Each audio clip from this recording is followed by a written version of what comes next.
Welcome back to the I Don't Want a Divorce podcast. Today's topic, codependent lie number 12, as we continue in the 20 lies that keep you with your abuser series.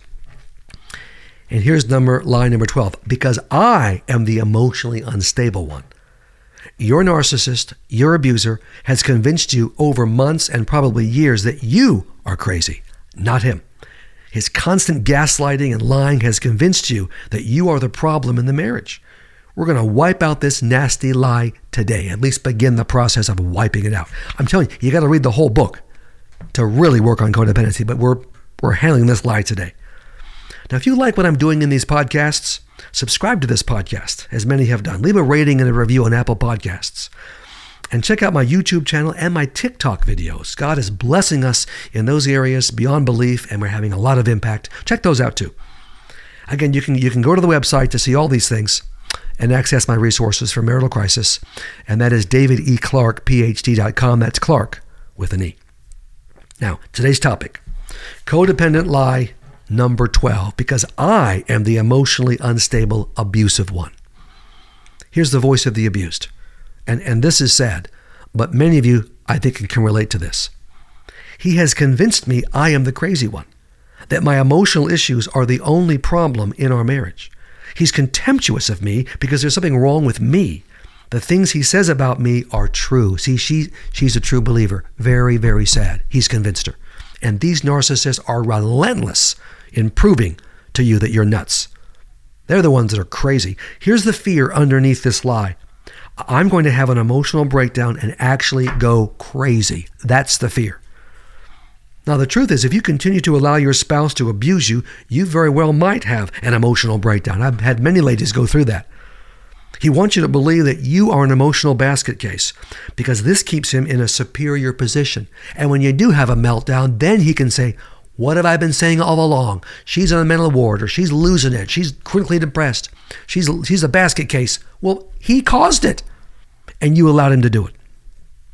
Now, to make sure others, your children, his family, your friends, your pastor, even your family, see you as the emotionally unstable one and the abusive one, he will regularly drive you over the emotional edge. They're masters at this, like Chinese water torture. Then once you have melted down into a screaming, crying mess, he'll stand back and say, well, look at her. She's got real mental problems. That's what I've been saying. See what I have to live with? Classic gaslighting, nasty, vicious, and sinful. His relentless abuse creates ongoing PTSD in you, post-traumatic stress disorder. The trauma he inflicts on you leads to all kinds of psychological symptoms. Depression, anxiety, crippling low self-esteem, mood shifts, concentration problems, irritability, low frustration tolerance, inability to relax, uncontrollable crying, social withdrawal. You name the mental health issue, and he can bring it on if you let him. Your abuser, who is intentionally causing all these symptoms, gleefully points out these symptoms to others, including your own children, as proof you are mentally ill. Unfortunately, he makes a strong argument because you're putting up with it. What does the Bible say? Psalm 15, 1-3 says that a godly man speaks the truth from his heart and does not slander anyone. Well, your husband is slandering you. He's an ungodly man. He's an evil man. Psalm 109, 2-5. I want you to read the phrases. I'm not going to read them here, but read the phrases in Psalm 109, 2-5, and you tell me who they describe. Here are the phrases in the Word of God. Wicked and deceitful, spoken against with a lying tongue, words of hatred, attack without cause, repay evil for good. They describe your dirtball abuser, don't they? Psalm 31:18, lying lips which need to be silenced speak with pride and contempt and arrogance against the righteous. You know the best way to silence lying lips is by leaving the liar. And that's what I want you to do, and it's what God wants you to do. He will never stop destroying you. 2 Timothy 3:1-5 has a great description of a narcissistic abuser. I won't read it here. Look it up and read it. You can put the picture of your narcissist right by 2 Timothy 3:1-5. Who do these verses describe? You? No. Your abuser? Yes. 1 Peter 3:7. teaches us that a husband is supposed to treat his wife with extreme sensitivity, the utmost care and gentleness. Instead, your husband is waging a vicious smear campaign to keep you weak, damaged, and under his control. Here's my experience, the experience of David Clarke. With an abuser, you live in an opposite world. He blames you for all the things he is guilty of. You're living this, aren't you? He'll say, I'm not controlling, you are. I'm not a liar, you are. I'm not demanding, you are. I don't have an anger problem, you do. I don't have psychological problems, you do. See, opposite. And he'll make you believe it because he's so convincing. He believes his own lies. He lives in his own world. He says, I'm not at fault for our marital problems, you are. I'm not at fault for our children's problems, you are. He'll not allow you to raise your kids, and then when they act out, guess whose fault it is? I'm not at fault for our financial problems, you are. I'm not far from God, you are, even though he's not even close to God, may not even know God through Jesus. I'm not abusive, you are. The truth is, you are not guilty of these things, he is. Your abuser plays the victim, the martyr, with exceptional skill. He wants the world to know that despite your emotional problems, he graciously stays with you. He focuses on every weakness and mistake of yours to make his case against you. Of course, he neglects to mention his own weaknesses and mistakes and abusive behavior. He doesn't believe they even exist. If he ever has to admit a mistake, it's your fault anyway, so he's good. Your abuser is a master of manipulation. He convinces you that everything is your fault, literally everything. He convinces you that you are defective and bad. He poisons your own children, convincing them that you are crazy and unstable and therefore not to be respected or trusted. Your abuser convinces your pastor it's your fault. He convinces your Christian counselor that it's your fault. What kind of person lies about his spouse and slanders her? An abuser who's not going to change, an evil person. When he comes back to an empty home, maybe then he'll look in the mirror, although I doubt it.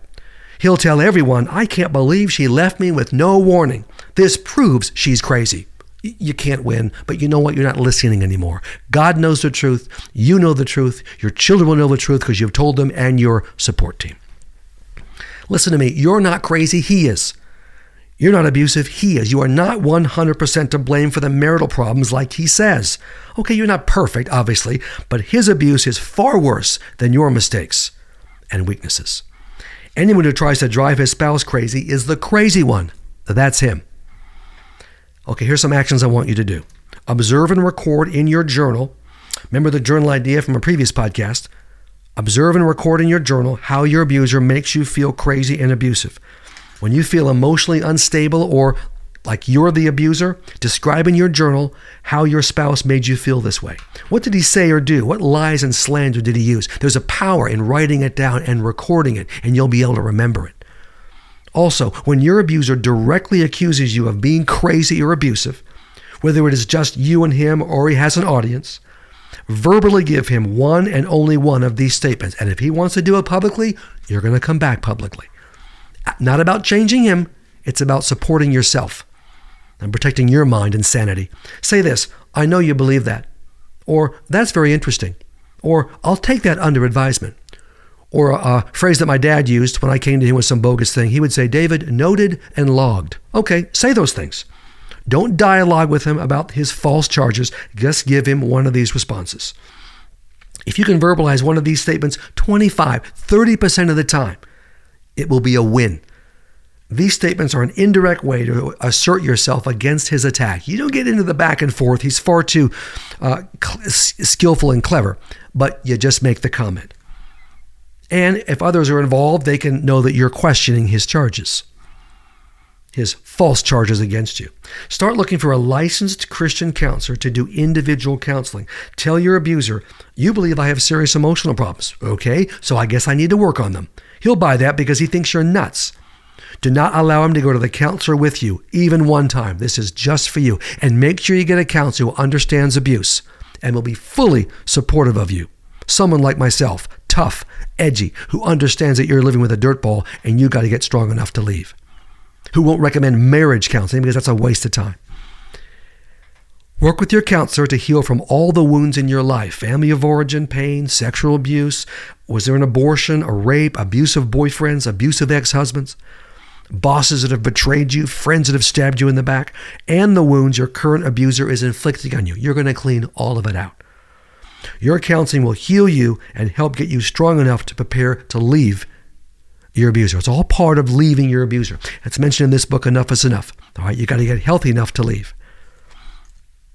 If you can't afford a counselor or there aren't any good ones in your area who understand abuse, then get my book, I'm Not Okay and Neither Are You. I don't have it here with me, but it's called I'm Not Okay and Neither Are You. It's a step-by-step process to emotional health.